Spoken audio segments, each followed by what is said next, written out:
தனம் தரும் கல்வி தரும் ஒரு நாளும் தளர்வறியா மனம் தரும் தெய்வ வடிவம் தரும் நெஞ்சில் வஞ்சமில்லா இனம் தரும் நல்லனவெல்லாம் தரும் அன்பர் என்பவர்க்கே கணம் தரும் பூங்குழலால் அபிராமி கடைக்கண்களே.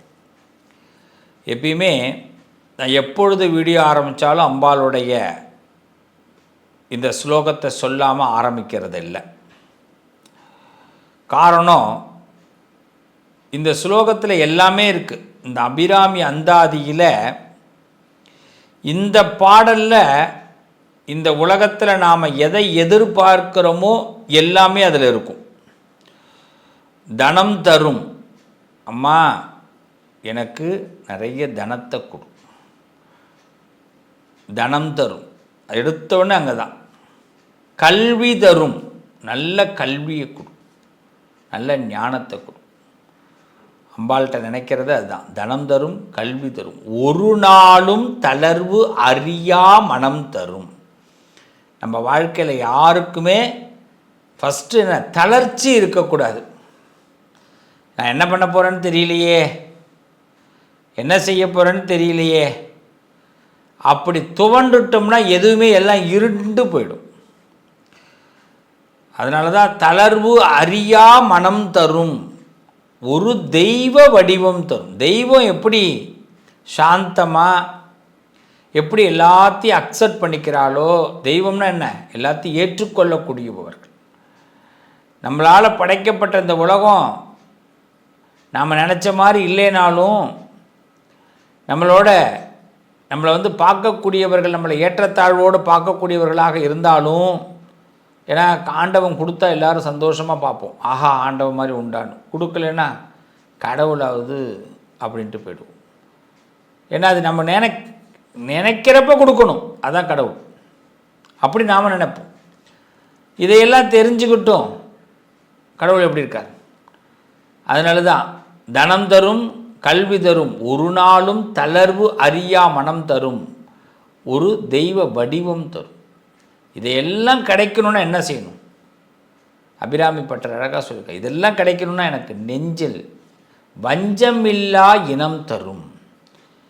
என் சொந்த பந்தம், என் சொந்த பந்தம் எல்லாருக்கும் நெஞ்சில் வஞ்சமில்லா இனம் தரும், நல்லெனவெல்லாம் தரும். இதெல்லாம் இருந்தாலே நல்ல எண்ணம் வந்துடும்.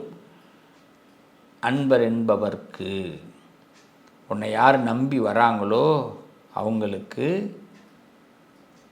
சொல்கிறார் இல்லையா, அன்பர் என்பவர்க்கு கணம் தரும் பூங்குழலால் அபிராமி கடைக்கண்களே. வாரி வாரி கொடுமா,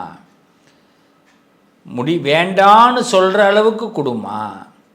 அப்போ என்ன சொல்கிறார், நல்ல எண்ணம் வேணும், தெய்வ வடிவம் வேணும்.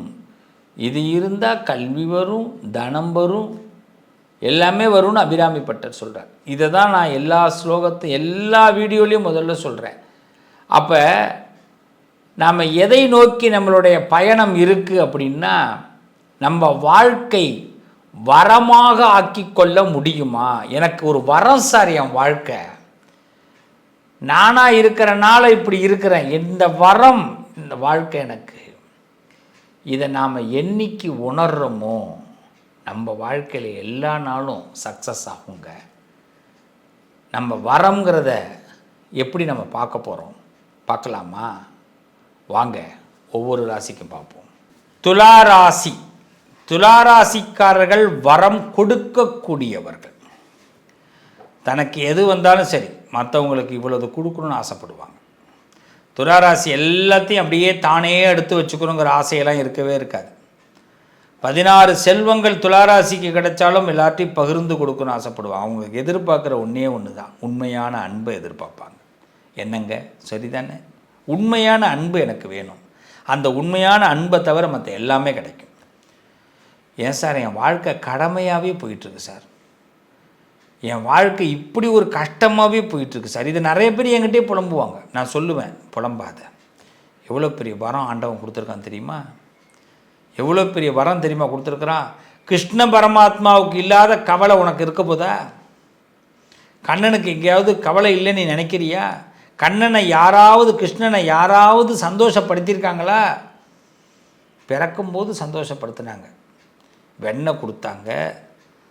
ஆனால் அவனுக்கு திருடன்னு பட்டம் கட்டினாங்களா? கிருஷ்ண சூது விளையாடுவான், கிருஷ்ணன் சூதுன்னு சொன்னாங்க. கிருஷ்ணன் தூது வேற, அவன் வரதே அவன் ஏதோ சூது பண்ண வரான் ஐயா அப்படின்னாங்க. பேர் எல்லாத்தையும் தாங்கிக்கிட்டான். கிருஷ்ணன் பார் ஜெயிக்கிறதுக்காக என்ன வேணாலும் செய்வான், தப்பு கணக்கு போடுறான் பார் அப்படின்னு சொன்னாங்களா? அதையும் ஏற்றுக்கிட்டான். நடந்துதா இல்லையா இது எல்லாமே? அப்போ கிருஷ்ணன் எல்லாத்தையும் ஏற்றுக்கிறான். என்னத்துக்காக? தாம் பிள்ளைகள், இந்த உலகம் தன்னை நம்பணுவனுக்காக. தன்னை நம்பிட்டாலே கிருஷ்ணன் எல்லாரும் கொடுப்பான். நீங்கள்லாம் கிருஷ்ண அவதாரங்கள், துளாராசிக்காரர்கள் கிருஷ்ண அவதாரங்கள். அப்போ இதில் என்னங்க சந்தோஷம், மகிழ்ச்சி, இன்பம், துன்பம் பிரித்து பார்க்க வேண்டியதே அவசியம் இல்லை. இதை தான் நீங்கள் முதல்ல இதான் வரம்னு நான் சொன்னேன். இதான் நீங்கள் வரம். இந்த 16 செல்வத்தை தான் மட்டுமே வச்சு இருந்தால் சார் பண்ணுறது, எல்லோரும் கொடுத்தா தான் சார் 16 செல்வம். இதை தெரிந்து கொண்டவர்கள் துளாராசிக்காரர்கள் அப்பாவால் கஷ்டப்படுவாங்க, கணவனால் கஷ்டப்படுவாங்க, மனைவியால் கஷ்டப்படுவாங்க, பிள்ளைகளால் கஷ்டப்படுவாங்க, சகோதரால் கஷ்டப்படுவாங்க. நாம் என்ன சொல்ல வரோன்னு தெரியாமே ஒருத்தவங்க சில பேர் தப்பாக புரிஞ்சுப்பாங்க. துளாராசிக்காரவங்க படுற பாடலாம் சும்மா கொஞ்சம் நஞ்சம் கிடையாது. அப்படிப்பட்ட துளாராசிக்காரர்கள் வரம் பெற்றிருக்காங்கன்னு சொன்னாதாங்க அதிசயமாக இருக்குது. எனக்கே ரொம்ப வருத்தமாக இருக்குங்க. எப்படி ஏன் பொய்யா சொல்கிறீங்கன்னு கேட்பாங்க. நான் அதுக்கு தான் சொன்ன ஒரே ஒரு உதாரணம், கிருஷ்ணன் பட்ட அவமானத்தை விட, கிருஷ்ணன் பட்ட சங்கடத்தை விட நீங்கள் படலை. அப்போ 4 பேருக்கு கொடுக்கக்கூடியவர்கள், நல்ல யோசனை சொல்லக்கூடியவர்கள் இந்த கஷ்டத்தை படுவாங்க. அப்படிப்பட்ட ஒரு விதியை துளாராசிக்கு ஆண்டவன் கொடுத்துருக்கிறான். பொதுவாக பார்த்துருக்கீங்களா, எல்லா கிரகத்தை விட இந்த சூரியன் உச்சம் பெற்றது மேஷத்தை சொன்னேன். ஒன்றும் இல்லாமல் கூட பெருசாக ஒரு விஷயத்தை கொண்டு வந்துடலாம். ஒன்று இருக்கிறது ஈஸியாக சொற்பமாக புஷ்வான மாதிரி போயிடும் துளாராசிக்கு மட்டும். ஏன்னா சூரியன் நீசம். இந்த இடத்துல நான் ஒரு பெரிய அளவில் முன்னேறிடலாங்கன்னு நினச்சி வருவாங்க, முன்னேறுவாங்க, முன்னேறிக்கிட்டு இருப்பாங்க, முன்னேறி கொண்டே இருப்பாங்க, முன்னேறுவாங்க, முன்னேறிக்கிட்டே இருப்பாங்க. முன்னேறிட்டேன்னு துளாராசியால் சொல்ல முடியாது. என்ன சார் பத்தாது, அந்த குதிரைன்னு சொல்லுவாங்க. அப்போல்லாம் பார்த்திங்கன்னா பத்தாயம்னு சொல்லுவாங்க. இந்த கிராமங்கள்லாம் பார்த்திங்கன்னா நெல் கொட்டி வைக்கிறதுக்கு இருக்கும். அது அப்படியே ஒரு அளவு இருக்காது, போய்கிட்டே இருக்கும். அது மாதிரி தான் துளாராசி. நமக்கு பார்த்திங்கன்னா எவ்வளோ கொடுத்தாலும் உள்ளே வரும். ஏன்னா அவ்வளோ பேர் கொடுத்துக்கிட்டே இருப்போம். கொடுக்கக்கூடிய வள்ளல்கள், அந்த வள்ளல் அப்போ எப்படி சாபம்னு அப்படி சொல்ல முடியும்? வரம் தான் சொல்ல முடியும். ஆனால் அவங்களுக்கு ஏங்க சாபம் ஏற்படுது? துளாராசிக்காரவங்களுக்கு ஏன் உடல் பிரச்சனைகள் ஏற்படும்? அடிக்கடி துளாராசிக்காரவங்களுக்கு உடம்பு ஏதாவது ஒரு பிரச்சனை, உடம்பு சம்பந்தமாக அவங்க ஆப்ரேஷன் இல்லை ஆஸ்பத்திரி இது போகாமல் இருக்கவே முடியாது. ஏதாவது ஒரு டேப்லெட்டு ஏதாவது ஒன்று அவங்க உடம்பை போட்டு சவரக்ஷணன்னு பேர், உடம்பை சவரக்ஷணப்படுத்திக்கணும். உடம்பை பார்த்துக்கிட்டே இருக்கணும். உடம்பை பார்த்துக்கிட்டே இருக்கிறவங்களுக்கு மனசு ரொம்ப சந்தோஷமாக இருக்கும். உடம்பை பார்த்துக்காதவங்க மனசு கஷ்டப்படுவீங்க. நல்லா தெரிஞ்சுக்கிங்க துளாராசிக்காரவங்களை. நீங்கள் வரம் பெற்றவர்கள், சாபம் பெற்றவர்கள் கிடையாது. இன்னும் ஒன்று தெரிஞ்சுக்கிங்க, நீங்கள் நிறைய பேருக்கு எல்லாமே கொடுக்கலாம், எல்லாருக்கும் கொடுக்கலாம். ஒரு நாள் கொடுக்கறத நிப்பாட்டிட்டீங்கன்னு உங்களை எல்லோரும் திட்டுவோம். இந்த எல்லா ராசியை விட உடனடியாக சாபம் வரக்கூடிய ஒரே ராசி துளாராசிக்கு தான். உடனடி சாபம், இன்ஸ்டா சாபம். இன்ஸ்டாவில் சாபம் வர்றது ஃபஸ்ட்டு துளாராசி தான். இன்ஸ்டாவில் காஃபி பார்த்துருக்குறோம், டீ பார்த்துருக்குறோம். உடனடி காஃபி, உடனடி டீலாம் இந்த உடனடியாக சாபம் வர்றது துளாராசி. ஏன்? கொடுத்ததை நிப்பாட்டிட்டா சாபம். ஏதோ அதில் ஒரு உள்நோக்கத்தை வச்சுருவாங்க, வெறுத்து போயிடும். ஒரு காலகட்டத்திலலாம் நிறைய வெறுப்பை சந்தித்தவர்கள் துளாராசிக்காரர்கள். ஆனால் ஒன்று நீங்கள் நினச்சா மட்டும்தான் உங்கள் வாழ்க்கை வரணும்னு உங்களுக்கு தெரியும்.